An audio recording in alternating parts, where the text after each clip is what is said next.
Big Boss season 6ന്റെ one of the finest contestant Gabri മോൻ ഇന്നലെ നമ്മുടെ ഫിനാലെയൊക്കെ കഴിഞ്ഞിട്ട് അവർ താമസിച്ചിരുന്ന ഹോട്ടലിൽ നിന്ന് ചെക്കൗട്ട് ചെയ്ത് നാട്ടിലേക്ക് വരുന്നതിന് മുമ്പായിട്ട് ഒന്ന് രണ്ട് കുറച്ച് ബൈറ്റ്സ്, അതായത് മീഡിയക്കാർ ചോദിച്ച കുറച്ച് ചോദ്യങ്ങൾക്കുള്ള ഉത്തരങ്ങൾ ചപ്രിമോൻ അവിടെ കൊടുത്തിരുന്നു.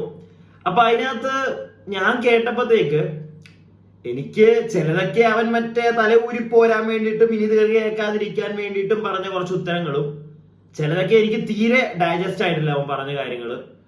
പിന്നെ കുറച്ചൊക്കെ പറഞ്ഞതിനകത്ത് എന്തൊക്കെയോ ശരിയുണ്ട് എന്നുള്ളൊരു തോന്നലും കിട്ടിയ കുറച്ച് ഉത്തരങ്ങളായിരുന്നു ചപ്രിമോന്റെ സൈഡിൽ നിന്നുണ്ടായിരുന്നത്. അപ്പൊ നമുക്ക് എന്തൊക്കെയായിരുന്നു അവർ ചോദിച്ച ചോദ്യങ്ങൾ, അതിന് എന്തൊക്കെയാണ് ചപ്രിമോൻ പറഞ്ഞ മറുപടികൾ എന്നൊക്കെ നമുക്ക് കേൾക്കാം. എന്നിട്ട് എന്റെ ഒരു പെർസ്പെക്റ്റീവ് ഞാൻ അതിനകത്ത് പറയാം. ഈ ജാസ്മിൻ തേർഡായിപ്പോയല്ലോ, അപ്പം അതില് വിഷമമുണ്ടോ?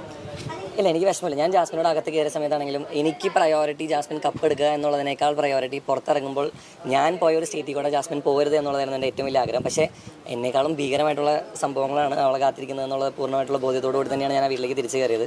അവിടെ നിൽക്കുമ്പോഴും എൻ്റെ ആകെ ഉണ്ടായിരുന്ന ഒരേ ഒരു ഇൻറ്റൻഷൻ, എൻ്റെ ആകെ ഉണ്ടായിരുന്ന ഒരു ആഗ്രഹം, I just wanted to make a strong. കാരണം മനക്കരുത്തില്ലാതെ അതിൻ്റെ അകത്തുനിന്ന് ഈ ഒരു അവസ്ഥയിൽ പുറത്തിറങ്ങി കഴിഞ്ഞിട്ടുണ്ടെങ്കിൽ അത് എത്രത്തോളം സർവൈവ് ചെയ്യാൻ പറ്റും എന്നുള്ളത് എനിക്കറിയില്ല. കാരണം ആ വീടിൻ്റെ അകത്ത് അവളുടെ അത്രയും അനുഭവിക്കേണ്ടി വന്നിട്ടുള്ള ഒരാളല്ല ഞാൻ. എന്നാലും കുറച്ചൊക്കെ അനുഭവിച്ചിറങ്ങി കഴിയുമ്പോൾ ആ ഒരു എൻവയൺമെൻറ്റിൽ അത്രയും സ്ട്രഗിൾ ചെയ്ത് സഫർ ചെയ്ത് പുറത്തേക്ക് വരുമ്പോൾ അതിനേക്കാളും ഭീകരമായിട്ടുള്ള എൻവയൺമെൻറ്റിലേക്ക് വരുമ്പോൾ ഒബ്വിയസ്ലി മനുഷ്യനല്ലേ. അപ്പോ എനിക്ക് ചോദിക്കാനുള്ളൊരു ക്വസ്റ്റ്യൻ ടു ഗബ്രിക്ക് അറിയാം ഗബ്രി ഫേസ് ചെയ്തതിനെക്കാട്ടിലും കൂടുതൽ ജാസ്മിൻ പുറത്തു വരുമ്പോൾ ഫേസ് ചെയ്യുമെന്നുള്ളത് അറിയാം. അപ്പൊ അങ്ങനെ അറിയുന്ന ഒരു വ്യക്തി രണ്ടാമത് വീണ്ടും അതിനകത്ത് കയറിയപ്പോഴത്തേക്ക്, അതായത് ഈ ഒരു ലാസ്റ്റ് ഒരു 3 ദിവസം അവർക്ക് അങ്ങോട്ട് കയറാൻ പറ്റുമല്ലോ. അപ്പം അങ്ങനെ കയറിയപ്പോഴത്തേക്ക് ഈ ഒരു കാര്യങ്ങളൊക്കെ അറിഞ്ഞു വെച്ചിട്ടാണ് നീ കയറിയെങ്കിൽ ചെന്ന ദിവസം നീ നന്നായിട്ട് തന്നെ അവളുടെ അടുക്ക് നിന്നു, കാര്യങ്ങളൊക്കെ പറഞ്ഞു കൊടുത്തു നിന്നു. എന്നാൽ പോരുന്ന ദിവസമൊക്കെ ആയപ്പോഴത്തേക്ക് നീ ആദ്യം കാണിച്ചുകൊണ്ടിരുന്ന പരിപാടിയൊക്കെ തന്നെ കാണിക്കുന്നതായിട്ട് എനിക്ക് തോന്നിയത് കേട്ടോ. അവളുടെ റസ്മിൻ ബായ് വരെ അവിടെ ചൂടാവുന്ന നമ്മൾ കണ്ടു. റസ്മിൻ ബായ് ചൂടായിട്ട് അപ്സരയെ അകത്ത് കൊണ്ടുപോയിട്ട് പറയുന്നുണ്ടായിരുന്നു. അതൊക്കെ നമ്മൾ കണ്ടതാ. അത് കൂടാതെ നീ കാണിക്കുന്നത് നമ്മൾ കണ്ടതാ. പാട്ടൊക്കെ പാടി കരഞ്ഞോണ്ടിരിക്കുന്ന കൊച്ചിന്റെ തോളത്ത് പോയി കിടക്കുന്നു. എന്തിന് ഗബ്രി? എനിക്ക് മനസ്സിലായ ഒരു കേസ് എന്താന്ന് വെച്ച് കഴിഞ്ഞാൽ, നീ രണ്ടാമത് അവിടെ ഇപ്പൊ ഈ ഒരു റീ എൻട്രി നീ ചെയ്തില്ലായിരുന്നെങ്കിൽ എന്തൊക്കെയാണെങ്കിലും ഫേസ്റ്റ് റണ്ണറപ്പ് ആയിട്ട് വരേണ്ട ഒരു വ്യക്തി ജാസ്മിൻ തന്നെയാണ്. 100% ജാസ്മിൻ തന്നെയാണ്. ജാസ്മിൻ വന്നേനെ. നീ അവിടെ റീ എൻട്രി ചെന്നു, നീ പിന്നെയും നിന്റെ കാട്ടായങ്ങൾ നീ അവിടെ കാണിക്കാൻ തുടങ്ങി. നീ ഇപ്പൊ പറയുന്നുണ്ട് അവള് വിൻ ചെയ്യുന്നതിനെക്കാട്ടിലും കൂടുതൽ നിനക്ക് നീ ബോധർ ചെയ്തിരിക്കുന്നത് അവളിങ്ങനെ പുറത്തു വരുമ്പോഴത്തേക്ക് കുറെ ഇഷ്യൂസ് ഫേസ് ചെയ്യാതിരിക്കാൻ. നീ തന്നെ വിചാരിച്ചാൽ മതിയായിരുന്നു. നീ റീ എൻട്രിക്ക് അവിടെ കയറിയപ്പോഴും നീ പിന്നെയും തദൈവ. അവൾക്കറിയത്തില്ല പുറത്ത്. നീ ഇപ്പൊ ഞങ്ങള് പലതും കണ്ടതാണ് ലൈവില്. നീ പറഞ്ഞു നല്ല വ്യക്തമായിട്ട് നീ അവിടെ പറഞ്ഞു കൊടുക്കുന്നുണ്ട്. ഈ പറഞ്ഞു കൊടുത്ത നീ തന്നെ പിന്നെ അവള് ഹഗ് ചെയ്യാൻ പിടിക്കുമ്പോ ഹഗ് ചെയ്യുന്നതും തെറ്റാണെന്നല്ല പറയുന്നത്.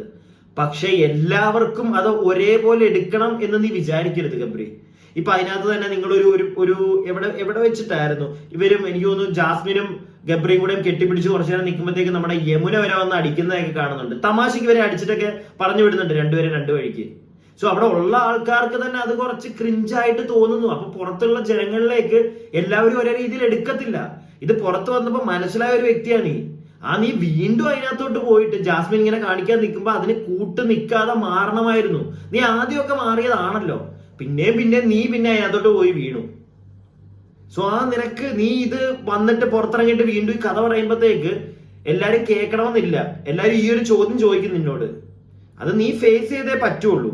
രണ്ടാമത് കയറിയപ്പോ മറ്റേ നല്ലതാക്കാനാണ് നോക്കിയതൊക്കെ പറഞ്ഞു കഴിഞ്ഞാൽ ആരും അങ്ങോട്ട് വിശ്വസിക്കത്തില്ല ഗബ്രി, ഇതൊക്കെ കാണിച്ചിട്ട്. പിന്നെ ബാക്കി പറഞ്ഞിരുന്നോ ഇത്തരത്തിലുള്ള ഒരു എക്കോസിസ്റ്റത്തിലേക്കാണ് ജാസ്മിൻ ഇനി പോകാൻ പോകുന്നത്? ഞാൻ ജാസ്മിൻ്റെ അടുത്ത് കറക്റ്റായിട്ട് പറഞ്ഞിട്ടുള്ളത് സ്ട്രോങ് ആയിട്ടിരിക്കണം, എല്ലാത്തിനെയും നേരിടുന്നത് എങ്ങനെയാണ്, ഞാൻ എന്താണ് ചെയ്തത് എന്നുള്ളൊരു ഐഡിയയാണ് ഞാൻ കൊടുത്തത്. കാരണം എത്ര സന്തോഷം വന്നാലും എത്ര പുകഴ്ത്തി പറയാൻ ആൾക്കാരുണ്ടെങ്കിലും ഗ്രൗണ്ടഡ് ആയിട്ട് നിൽക്കണം.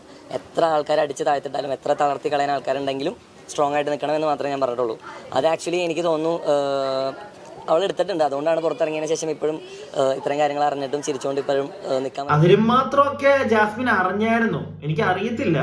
പുറത്തിറങ്ങി ഇതിപ്പം ഇന്നലെ ഈ ഇവര് നാട്ടിലേക്ക് പോരുന്നതിന് മുമ്പുള്ള ഒരു ചെറിയ പരിപാടിയായിരുന്നു ഈ നമ്മുടെ ചപ്രിക്കുട്ടം കൊടുത്ത ഈ ഒരു 1-2 ബൈറ്റൊക്കെ ക്വസ്റ്റ്യൻസും പരിപാടിയൊക്കെ ആയിട്ട് ഹോട്ടലിൽ നിന്ന് ഇറങ്ങിയപ്പോ ആ സമയത്ത് എനിക്ക് തോന്നുന്നു ചപ്രി വരുന്നതിന് മുമ്പ് തന്നെ ജാസ്മിൻ പോയി. ട്രിവാൻഡ്രം ഫ്ലൈറ്റ് അതിന് മുമ്പായിരുന്നു.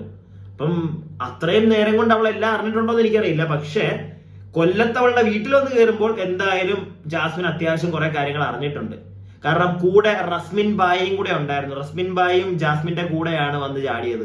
എന്തിനാണെന്നൊന്നും എനിക്ക് മനസ്സിലാവുന്നില്ല കേട്ടോ. റസ്മിൻ ബായി മറ്റേ ഉടുമ്പ് പിടിച്ചാണെങ്കിൽ പിടിച്ചേക്കുക. കൂടെ വന്ന് ഇറങ്ങുന്നുണ്ടായിരുന്നു. എന്നിട്ട് വീട്ടിൽ വന്ന് ഇറങ്ങിയപ്പോഴത്തേക്ക് ജാസ്മിന്റെ മുഖം എല്ലാം ആകെ കുളമായാണ് ഇരിക്കുന്നത്. അപ്പൊ ഉറങ്ങിയിട്ടില്ല, ക്ഷീണമെന്നൊക്കെയാണ് ജാസ്മിൻ പറഞ്ഞത്. ഇനി അതാണോ ഇനി കഥകളെല്ലാം കേട്ടിട്ട് ടയേർഡ് ആയതാണോ എന്നൊന്നും എനിക്ക് അറിയത്തില്ല. എന്തൊക്കെയാണെങ്കിലും ജാസ്മിനും നീയും കൂടെ ഒപ്പിച്ച ഒരു പണിയാണിത്. വെറുപ്പിച്ചു നാട്ടുകാരെ അത്രയ്ക്ക്. പിന്നെ പുറത്തു വന്നിട്ട് അവർ അങ്ങനെ പറയും ഇങ്ങനെ പറയും, അത് ഫേസ് ചെയ്യണമെന്നും പറഞ്ഞിട്ട് കാര്യമില്ല. എന്തോരം നിങ്ങളുടെ കൂടെ എന്തോരം പേര് അതിനകത്ത് ഇറങ്ങി വന്നു. ആർക്കും ഇത്രയും ഫേസ് ചെയ്യേണ്ട വരുന്നില്ലല്ലോ. എന്തുകൊണ്ട്? അതും കൂടെ ഒന്ന് ആലോചിച്ച് നോക്കണം. ആഗ്രഹം. പിന്നെ എനിക്ക് ഒരു റിക്വസ്റ്റ് പറയാനുള്ളത്, ഇത് കാണുന്ന പ്രേക്ഷകരോടും ഓൺലൈൻ മീഡിയനോടും എല്ലാവരോടും ഉള്ള റിക്വസ്റ്റാണ്. മാക്സിമം ജാസ്മിനെ പുഷ് ചെയ്യാതിരിക്കുക. കാരണം അതിൻ്റെ നിങ്ങൾക്ക് എല്ലാവർക്കും അറിയാവുന്നതാണ് അതിൻ്റെ അകത്ത് നിൽക്കുന്ന മെൻ്റൽ സ്റ്റേറ്റ് എന്താണ്. അതിപ്പോൾ ടോപ്പ് 5 ഇപ്പോൾ ഋഷിനോടാണെങ്കിലും അഭിഷേകിനോടാണെങ്കിലും ജിൻഡോജനോട് അർജുനോട് ആരോട് ചോദിച്ചു കഴിഞ്ഞാലും അവരതിൻ്റെ അകത്ത് 100 ദിവസം നിൽക്കുമ്പോൾ പ്രത്യേകിച്ച് ഈ സീസണിൽ അവർ അനുഭവിച്ചിട്ടുള്ള ഒരു പ്രഷർ മനസ്സിലാവും. ജാസ്മിന് മാത്രമല്ല ആരെയും മാക്സിമം ഒന്ന് അവരോട് ഇത്തിരി സ്നേഹത്തോടെയും പരിഗണനയോടെയും കൺസിഡറേഷനോടും സംസാരിക്കുക. കാരണം ആ പ്രഷറിൽ ഇപ്പോൾ ഇറങ്ങി നിൽക്കുന്ന സമയത്ത് നമ്മൾ അവരെ ഇനിയും പുഷ് ചെയ്ത് കഴിഞ്ഞിട്ടുണ്ടെങ്കിൽ ഗെയിം കഴിഞ്ഞു, ഷോ കഴിഞ്ഞു. ആക്ച്വലി ബേസിക്കലി 100 ദിവസം കഴിഞ്ഞു. ഇനിയും പുഷ് ചെയ്ത് കഴിഞ്ഞിട്ടുണ്ടെങ്കിൽ ചിലപ്പോൾ അവരുടെ മെന്റൽ സ്റ്റെബിലിറ്റിനെ അത് ബാധിക്കും. ഓക്കെ, ഞാനപ്പം ഗബ്രി പറഞ്ഞതിനകത്ത് ഒരു കാര്യം മാത്രമേ എനിക്കും നിങ്ങളോട് പറയണമെന്നുണ്ട്. പക്ഷെ അതിന് മുമ്പ് ഞാൻ ഒരു കാര്യം പറയാം. അതായത് ഈ 100 ദിവസം നിന്ന് എല്ലാവരോടും ചോദിക്കുക അവരുടെ മെന്റൽ സ്റ്റെബിലിറ്റി അങ്ങനെയാവും ഇങ്ങനെയാവും എന്നൊക്കെ പറയുന്നുണ്ടല്ലോ. ഞങ്ങൾ ആരുടെ മെന്റൽ സ്റ്റെബിലിറ്റി അല്ലെങ്കിൽ വേറൊന്നും ഞങ്ങളവിടെ പറഞ്ഞിട്ടില്ല. അവര് ഇപ്പം ജിൻഡോ എന്ന് പറയുന്ന വ്യക്തി അതിനകത്ത് തെറി പറയൂ എന്തെങ്കിലും ചെയ്തോട്ടെ, അല്ലെങ്കിൽ നമ്മുടെ ഋഷി ചെയ്തോട്ടെ. പക്ഷെ ഇവിടെ അത് മാത്രമല്ല ഗബ്രി പ്രശ്നം. നിങ്ങളുടെ ഒരു കോംബോ ആയിക്കോട്ടെ, ലവ് കോംബോ, ഫ്രണ്ട്ഷിപ്പ് എന്താന്ന് വെച്ചാൽ ആയിക്കോട്ടെ, പക്ഷെ ഇത് ജനങ്ങൾ കാണുകയാണ്. ജനങ്ങൾ കാണുമ്പോൾ ഇത് നമുക്ക് നന്നായിട്ട് ഇത് സമൂഹത്തിന്റെ റിഫ്ലക്ഷൻ എന്ന് പറഞ്ഞിട്ട് ഒരു പരിപാടി അവിടെ നടത്തിയിട്ട് അതിനകത്ത് നിങ്ങൾ എന്താണ് കാണിച്ചുകൊണ്ടിരുന്നത് അതും കൂടി ഒന്ന് ആലോചിച്ചാൽ കൊള്ളാം. എന്താണ് കാണിച്ചുകൊണ്ടിരുന്നത്? നീ ഇപ്പൊ പറയും കെട്ടിപ്പിടിക്കുന്ന തെറ്റാണോ, കൈ പിടിച്ചിരിക്കുന്ന തെറ്റാണോ? അല്ല. പക്ഷെ അതുക്കും മേലെ പോയി നിങ്ങൾ പല സാഹചര്യങ്ങളിൽ ജാസ്മിൻ പറഞ്ഞ കുറെ കാര്യങ്ങൾ നിങ്ങൾ തന്നെ ഒരു സ്റ്റേജ് എത്തിയപ്പോ പറയുന്നു പ്രണയമാണോ എന്നറിയില്ല, പ്രണയത്തിലേക്ക് പോകാതിരിക്കാൻ നോക്കുന്നു. പുറത്തൊരാൾക്ക് വാക്ക് കൊടുത്തിട്ട് പോയ ഒരു പെൺകുട്ടിയാണ്. അപ്പൊ എങ്ങനെ ആളുകൾ നോക്കിക്കാണും? എങ്ങനെ നോക്കിക്കാണും? നിങ്ങൾ തന്നെ പറയൂ. നിങ്ങളിപ്പം പുറത്തായിരുന്നു, ഇത് വേറെ നിനക്ക് ഗബ്രി എന്ന് പറയുന്ന വ്യക്തിക്ക് വരാൻ വേറെ ആരെങ്കിലും ആയിരുന്നു അതിനകത്ത്. അപ്പൊ ഗബ്രി എന്താ ഒരിക്കൽ പോലും ഗബ്രി ഇങ്ങനെ ഒന്നും ചിന്തിക്കത്തില്ല. ഇപ്പൊ ജനങ്ങൾ എന്താണോ പുറത്ത് പറയുന്നത് അതുപോലെ ഗബ്രി ഒരിക്കലും പറയില്ല എന്നാണോ ഗബ്രി പറയുന്നത്? അത് വിശ്വസിക്കാൻ കുറച്ച് പാടാണ്. കാരണം എത്രയൊക്കെ ആണെങ്കിലും ഇപ്പൊ ജാസ്മിനെ സപ്പോർട്ട് ചെയ്യുന്ന ആൾക്കാർ വരെ ഒരു നിമിഷം ഇല്ലെങ്കിൽ എന്തുകൊണ്ട്, എന്റെ ഒറ്റ ചോദ്യമാണ്, ഇല്ലെങ്കിൽ എന്തുകൊണ്ട് ജാസ്മിന്റെ ഫാദർ അതിനകത്ത് വന്നപ്പോഴത്തേക്ക് അങ്ങനെയൊക്കെ റിയാക്ട് ചെയ്തത്? അവർക്ക് ചെയ്യണ്ടായിരുന്നല്ലോ. അവരെത്ര കൂളായിട്ടാണ് എടുക്കുന്നതെങ്കിൽ എന്തിനാണ് നീ നിന്റെ മാല എടുത്തുകൊണ്ട് പോകുന്നതും നിന്റെ ഫോട്ടോ എടുത്തുകൊണ്ട് പോയതും? പിന്നെ സീക്രട്ട് ഏജന്റ് സായി എന്ന് പറയുന്ന ഒരു എന്താ, അത് പറയാൻ വാക്കുകളില്ല. ഒരു ശകുനിയെ കൊണ്ട് കാര്യങ്ങളൊക്കെ അവിടെ അവതരിപ്പിച്ചതിന്റെ അതിന്റെയൊക്കെ ഉദ്ദേശം എന്തായിരുന്നു? അതൊക്കെ ചെയ്യണ്ടായിരുന്നല്ലോ. എന്തുകൊണ്ട് അതൊക്കെ ചെയ്തു? പിന്നെ ഇനി ഒരു മെയിൻ പോയിന്റ്, സൈബർ ബുള്ളിങ്. പരിപാടി കഴിഞ്ഞു, പരിപാടി അവിടെ തീർന്നു. മിനിഞ്ഞാന്നുകൊണ്ട് പരിപാടി തീർന്നു. ദൈവത്തെ ഓർത്ത് നമ്മളൊക്കെ വിമർശിക്കുകയാണ് ചെയ്യുന്നത്. ഇവര് പറഞ്ഞ കുറെ കാര്യങ്ങളും ഇവരുടെ കുറെ ആക്ടിനെയൊക്കെ നമ്മൾ വിമർശിക്കുകയാണ് ചെയ്യുന്നത്. ഒരിക്കലും ഞാൻ ഇവിടെ ഇരുന്നിട്ട് ജാസ്മിന്റെയോ അല്ലെങ്കിൽ ഗബ്രിയുടെയോ ഒന്നും തന്തയ്ക്ക് പച്ചയ്ക്ക് തെറി പറയുന്നില്ല. ഓക്കെ, അത് സൈബർ ബുള്ളിങ്. ആ ഒരു പരിപാടി ചെയ്യാനായിട്ട് ആരും പോകാതിരിക്കുക. ഞാൻ വീണ്ടും പറയാണ്, ആ ഒരു പരിപാടിക്ക് പോകാതിരിക്കുക.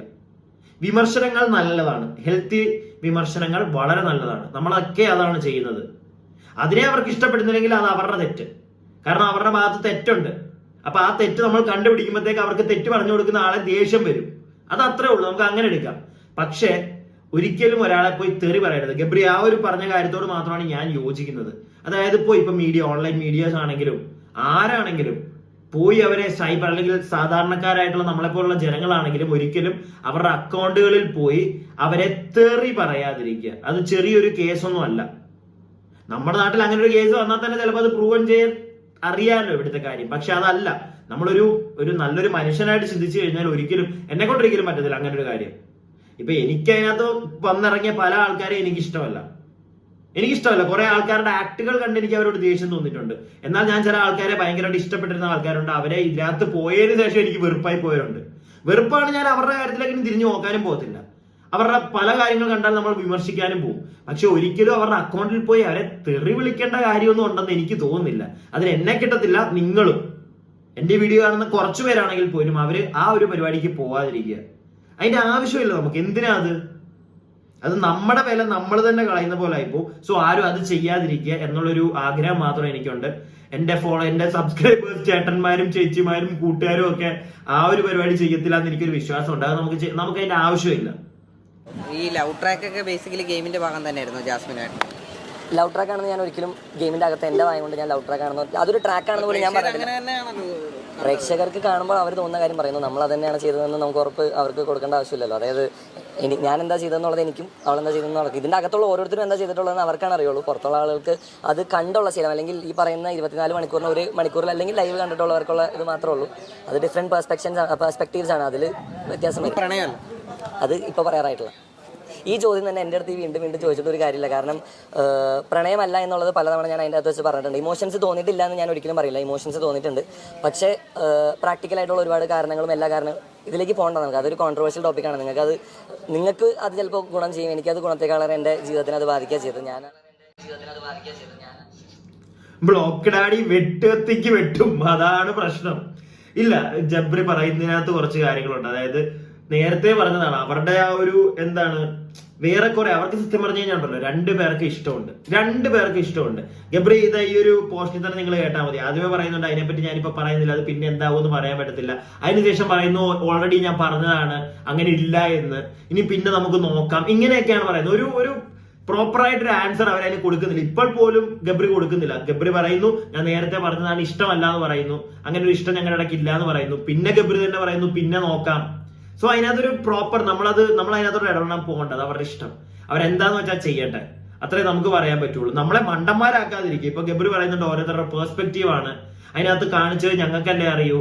അതിനകത്ത് കാണിച്ചത് നിങ്ങൾക്ക് നിങ്ങളുടെ കൂടെ നിന്നവർക്കും. ഇപ്പൊ ഞങ്ങളെ വിടുക, ഞങ്ങൾ 24 hours കണ്ടിട്ടില്ല, ഞങ്ങൾ പൊട്ടന്മാർ എന്ന് വിചാരിച്ചോളൂ. അല്ലെങ്കിൽ അതിനകത്ത് നടന്ന പല കാര്യങ്ങളും ജനങ്ങൾ കണ്ടിട്ടില്ല എന്ന് വെച്ചോളുക. പക്ഷെ നിങ്ങളുടെ കൂടെ അതിനകത്ത് ഉണ്ടായിരുന്നവരിൽ ഒരു പകുതി പേർക്കും, എന്തിനധികം പറയുന്നു, നിങ്ങളുടെ കൂടെ ഉണ്ടായിരുന്ന ജാസ്മിൻ ഗബ്രിയുടെ ഏറ്റവും അടുത്ത സുഹൃത്തായിട്ടുള്ള റസ്മിൻ വരെ പുറത്തു വന്നപ്പോ പറഞ്ഞ എന്താണ്, അവൾക്ക് വരെ ഡൗട്ട് തോന്നി വലതും കണ്ടപ്പോ, പുറത്തിറങ്ങിയിട്ട് അവരോട് ചോദിക്കണം എന്ന് നിങ്ങളുടെ കൂടെയുള്ള ആള് തന്നെ പറഞ്ഞു. എന്നിട്ട് എന്തിനാണ് ഗബ്രി ഈ മറ്റുള്ളവരെ നിങ്ങൾ കുറ്റം പറയാൻ പോകുന്നത്? നിങ്ങളുടെ കൂടെ ഉള്ളവർക്ക് അത് തോന്നി. അപ്പൊ പിന്നെ പുറത്ത് 24 hours ഇത് കണ്ടോണ്ടിരിക്കുന്ന ജനങ്ങൾ പലരും പലതും പറയുന്നതിന് എന്തിനാണ് നിങ്ങൾക്ക് ഇത്ര ഒരു രോക്ഷം വരുന്നത്? കൂടെ ഉള്ളവരല്ലേ നിങ്ങൾ. വോട്ടവ് ഞാനത് പറഞ്ഞു, വിട്ടുകള, അത് അവരുടെ ഇഷ്ടം. പക്ഷെ നമ്മൾ മണ്ടന്മാരല്ല, അത് മാത്രം ഗബ്രി ഒന്ന് ഓർത്താൽ കൊള്ളാം. ബാക്കി അപ്പോ അഖിൽ മാരാറിന്റെ പുറത്ത് കോൺട്രവേഴ്സി കേട്ടായിരുന്നു. എന്താണ് മറ്റേ പ്രസ് മീറ്റ് ആണോ? So what do you have to say about that as a contestant? ഞാൻ ആക്ച്വലി പബ്ലിക്കലി ഇതിലൊന്നും ഇൻവോൾവ് ആയിട്ടില്ല. എനിക്ക് ഇൻവോൾവ് ആവാൻ താല്പര്യമില്ല. കാരണം എന്നെ സംബന്ധിച്ച് ബിഗ് ബോസ് അല്ല എൻ്റെ ജീവിതം. Bigg Boss is just a part of my life. എൻ്റെ ജീവിതത്തിലൊരു ചാപ്റ്റർ മാത്രമാണ് ബിഗ് ബോസ്. ആ അധ്യായം ഇവിടെ അവസാനിക്കുകയാണ്. ഇനി അങ്ങോട്ട് ഇതിൽ നിന്ന് കിട്ടിയിട്ടുള്ള നല്ല ബന്ധങ്ങൾ നിലനിർത്തിക്കൊണ്ട് എനിക്ക് എൻ്റെ അടുത്ത കാര്യങ്ങളിലേക്ക് കിടക്കണം. സിനിമ തന്നെയാണ് എൻ്റെ സുപ്രീം ആയിട്ടുള്ള, എൻ്റെ പ്രൈമറി ആയിട്ടുള്ള കേന്ദ്രം. അപ്പോൾ അതിലേക്ക് തിരിച്ചു പോകണം. എൻ്റെ ഇനി അടുത്ത വർക്ക് ഓൺ ചെയ്യാനായിട്ടുള്ള പരിപാടികളാണ് ഞാൻ, സ്ക്രിപ്റ്റുകൾ കേട്ട് അങ്ങനെയുള്ള പരിപാടികൾ. പിന്നെ എനിക്ക് ബിഗ് ബോസിനെ കുറിച്ചുള്ള കോൺട്രവേഴ്സികൾ ഇനിയും ഇതിൽ നിന്ന് വീണ്ടും നമ്മുടെ മെൻ്റൽ ഹെൽത്തിനെ അഫക്ട് ചെയ്ത് വീണ്ടും കുറേ സൈബർ ബുള്ളിങ് അല്ലെങ്കിൽ കുറേ ഫൈറ്റിലേക്ക് പോകേണ്ട ഒരു ആവശ്യമില്ല. ബിഗ് ബോസ് അവസാനിച്ചു. ഗബ്രി, ബിഗ് ബോസ് എന്ന് പറയുന്ന ഒരു പരിപാടി അവസാനിച്ചു ഇല്ല എന്ന് ഞാൻ പറയുന്നില്ല. നിങ്ങളുടെ സീസൺ അവസാനിച്ചു. പക്ഷേ ഈ സീസണിൽ നീ നിന്നപ്പോ, നീ 55 ദിവസം നിന്നെങ്കിൽ അതിനകത്ത് ജനങ്ങളുടെ വോട്ട് കൂടെ ഉണ്ട് ഇല്ലേ?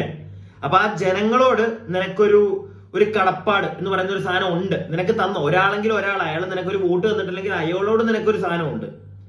അത് നീ കാണിക്കണം എന്നാണ് എൻ്റെ ഒരു ആഗ്രഹം. കാരണം വേറൊന്നുമല്ല, ബിഗ് ബോസിന്റെ കോൺട്രവേഴ്സിക്കകത്ത് നീ പോയി തലവെക്കണമെന്ന് ഞാൻ പറയുന്നില്ല. കാരണം നിന്റെ ഇഷ്ടമാണ് നീ പറഞ്ഞ കണക്ക്. പക്ഷെ അഖിൽമാരാർ അവിടെ ഒരു സ്റ്റേറ്റ്മെന്റ് പറഞ്ഞു, നിങ്ങളുടെ കൂടെ ഉണ്ടായിരുന്ന സിബിൻ ഒരു സ്റ്റേറ്റ്മെന്റ് പറഞ്ഞു. അതിനകത്തൊരു അഭിപ്രായം നീ പറയണം. കാരണം നീ അവിടെ ഉണ്ടായിരുന്ന ഒരു വ്യക്തിയാണ്. അപ്പൊ നീ പറയുന്നില്ല എനിക്ക് എന്റെ കാര്യമുണ്ട്, എനിക്ക് എന്റെ സിനിമയുണ്ടെന്നും പറഞ്ഞ് നീ പോവുകയാണെങ്കിൽ വാട്ട് ഈസ് ദാറ്റ്? ഈ ലാലേട്ടനും കുറെ ആളുകളും വന്ന് പറയുന്നുണ്ടല്ലോ സമൂഹത്തിന്റെ റിഫ്ലക്ഷൻ, അങ്ങനെയുള്ള റിഫ്ലക്ഷനകത്ത് ഉണ്ടായിരുന്ന നീ ആണെങ്കിൽ, ഉണ്ടായിരുന്ന ഒരു വ്യക്തിയാണ് നീയെങ്കിൽ, അതിനകത്ത് ഉണ്ടായിരുന്ന നിനക്ക് അതിനകത്തൊരു പ്രശ്നം ഉണ്ടെന്ന് വേറൊരാൾ പറയുമ്പോൾ അത് ശരിയാണോ തെറ്റാണോ എന്ന് പറയാനുള്ള ഒരു കടമ നിനക്കില്ലേ? മറ്റേ കൈ ഒഴിഞ്ഞു പോകുന്ന ഒരു അവസ്ഥയാണല്ലോ നിനക്ക്. നിന്റെ സ്വന്തം വീട്ടിൽ എന്തെങ്കിലും ഇതൊരു പ്രശ്നം വന്നു കഴിഞ്ഞാൽ നീ കൈ മലത്തിൽ കാണിക്കുവോ? എനിക്കിത് എന്റെ കാര്യമല്ല, എനിക്കിത് മൈൻഡ് ചെയ്യേണ്ട കാര്യമല്ല. ഇതിനകത്ത് ഞാൻ സംസാരിച്ചു കഴിഞ്ഞാൽ നിന്റെ വീട്ടിലല്ല, നിന്റെ കുടുംബത്തിൽ, ലൈക്ക് നിന്റെ ഫാമിലി, ഒരുപാട് പേര് കാണുമല്ലോ, കസിൻസും ഒക്കെ ആയിട്ട്. അപ്പൊ ഇവരുടെ ഇടയ്ക്ക് ഒരു പ്രശ്നം വന്നു കഴിഞ്ഞാൽ നീ എനിക്കിതൊന്നും അറിയണ്ടെന്ന് പറഞ്ഞ് നീ വിട്ടുകളയുവോ? അല്ല, അങ്ങനെ ഒരാളാണ് നീ എങ്കിലും ഓക്കെ, ഞാനൊന്നും പറയാനില്ല, പറയേണ്ട കാര്യമില്ല നമുക്ക്. പക്ഷെ അങ്ങനെ ഒരു വ്യക്തികൾ മാത്രമേ അങ്ങനെയുള്ള കാര്യത്തിൽ നിന്ന് സ്കിപ്പ് ആവാവുള്ളൂ.